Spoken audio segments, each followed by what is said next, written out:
grade 1 futhi ke yekele yasingqondo yakhe isithini akona phela kusho konke ama-multiracials lokho no ngagcina grade 1 wasendumeni primary school elokishini. Isingisi engisikhulumayo ngasifundiswa uNkulunkulu.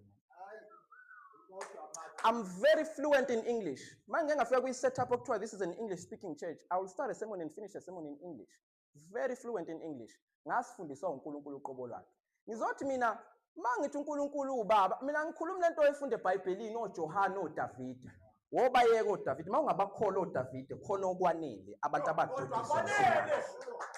Makuwukuthi awubakholwa uJohane khona okwanele. Mina umuntu ongaziyo angiyanga esikolweni mina, angiyanga esikolweni. Lokho kukhule enginabo even when it comes to things of technology. I-computer ngaze ngiyifundiswe umuntu mina, but I've made my money from the internet. I've made money from the internet. Kwi-computer engayifundiswanga umuntu, ngafundiswa ubaba owayehlala lapha phakathi kwami.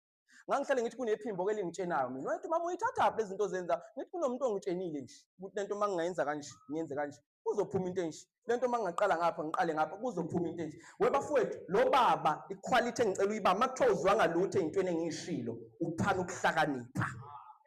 Yabona matho izwanga yonke into engishilo bamba le ngihlala ngayo phansi uphana ukuhlakanipha. Uthi uJakobe makukhono oswele ukuhlakanipha makakucele kuNkulunkulu obapha bonke engajakati. Noma kuthiwa kubanga namuntu ozokukhombisa iwisdom kunoNkulunkulu ongaguqa phansi nedolo uthandaze uthi ngizukwane lethu weNkulunkulu khona mawukhona ngicela uze uzongidodisa nami. God is a father.